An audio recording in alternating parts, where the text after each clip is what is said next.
The new Duskmourn set is bringing with it 5 new mechanics to the game as well as some old favourites. So let's go over everything you need to know about them. The first new mechanic is the new enchantment subtype, Rooms. Rooms are an interesting mix of split cards and classes. Room cards are split into 2 halves, each half is called a door, and when you go to cast this spell, you pick a door and pay that door's costs. The door becomes unlocked and you get that room's abilities. You may then, at some point later, pay the costs of the other door as a sorcery and completely unlock the room. This is a special action similar to playing a land or paying a morph cost, and does not use the stack and cannot be responded to. It has been confirmed, although at the time of recording we don't have any previews, that some rooms will have triggered abilities that trigger when you unlock this door. There are also cards that care about fully unlocking rooms too. Now there are a couple of special rules to keep in mind for rooms. When they're on the battlefield, a room has the characteristics of its currently unlocked doors. So if you had Dollmaker's Shop unlocked, you could destroy it with Abrupt Decay. However, as soon as the other door is unlocked, the room would have a converted mana value of 8. On this point, while in your library, hand, and graveyard, the room has the combined mana value of both halves as well as having both of its names. So you wouldn't be able to use Sun Titan's ability to bring it back from the graveyard.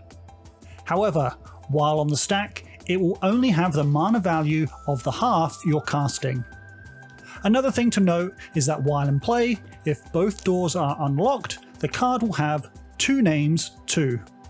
Interestingly, if a room enters the battlefield without you paying any of its costs, both doors will be considered locked and none of its abilities will be active. It will also have no mana value while in play. You can then of course pay the card's door cost to unlock the rooms just like normal. Next we have Manifest Dread, a new twist on the Manifest mechanic. To manifest Dread, you get to look at the top 2 cards of your library, then put one in the graveyard, and put the other face down on the battlefield as a colourless 2/2 with no name, mana cost, or creature type. And just like the original Manifest mechanic, you can turn that card face up as a special action at any time, as long as it's a creature, by paying its mana cost.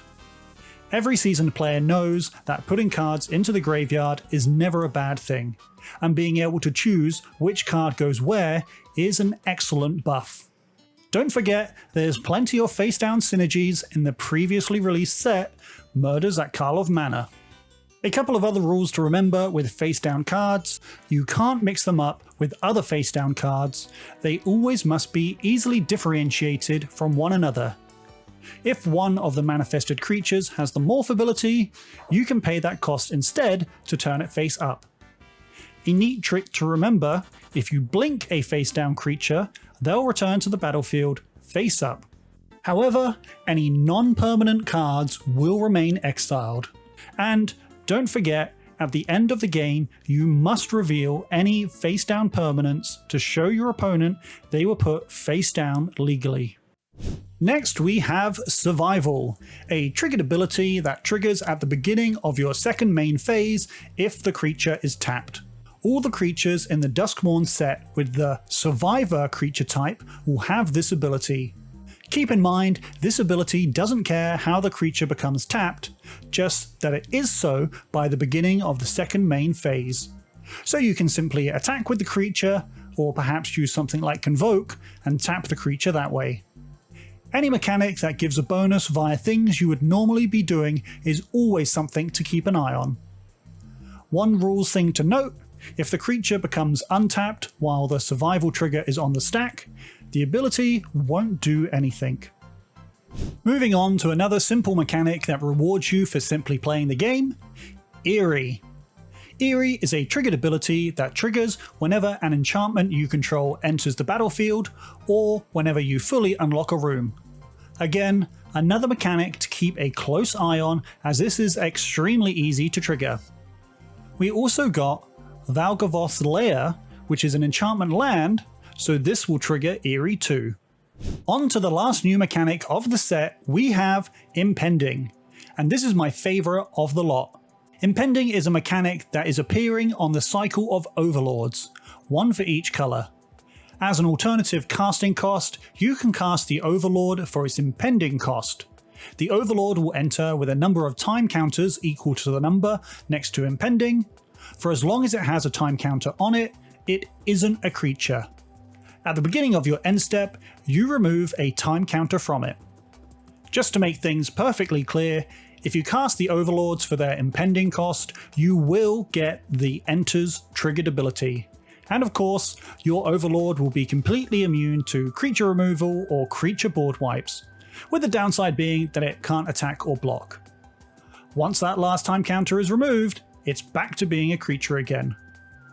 And don't forget, just like with Manifest, if you blink an Impending creature, it will re-enter the battlefield with no time counters on it. This is also true for any of the Enduring cards that have died and come back as an enchantment. Blink them to return them to their creature selves. So you might want to pick up a couple of copies of Scroll Shift. One of the first returning mechanics we have is Delirium, which cares about if you have 4 or more card types in your graveyard. We can see this mechanic on Winter Misanthropic Guide. As long as you have Delirium, each opponent has their hand side reduced to 7 minus the amount of card types you have in your graveyard. Here is the easiest way to remember all card types. Pickle Abs. Planeswalker, instant, creature, kindred, land, enchantment, artifact, battle, sorcery. How long is that acronym gonna last? One returning mechanic that is nice to get a proper full cycle of again, the Leylines. Leylines are 4 mana enchantments that you can play at the start of the game for free if they're in your opening hand. So after each player has decided to keep their hands, but before the starting player's untap step, you can put any Leylines in your hand onto the battlefield. If MTG history has told us anything, it's well worth keeping an eye on this cycle too. And our last returning mechanic, which I did not expect to see at all, is Ninjutsu. As seen on the Planeswalker for the set, Kaito, Bane of Nightmares. Ninjutsu lets you return an unblocked creature to your hand and put the Ninjutsu card in its place, tapped and attacking for a cost. You generally want to pair Ninjutsu with cards that have built-in evasion, like flying, or creatures that simply can't be blocked. The most obvious time to activate Ninjutsu is after your opponent has declared their blocks, but there are 2 other ways you can use it.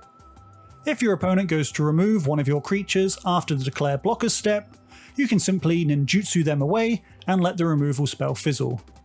And finally, perhaps one of the lesser known times, you can still Ninjutsu a creature after combat damage has been dealt. After the combat damage step, where damage has been dealt, there is an end of combat step. This is where, at the end of combat triggers will trigger, but one important thing to remember is during this step, creatures are still in combat. They're still attacking, and they're still blocking, so you can still Ninjutsu a creature into play if you want. So that is every mechanic coming to Duskmourn. What do you think? Let me know what mechanic you're looking forward to the most.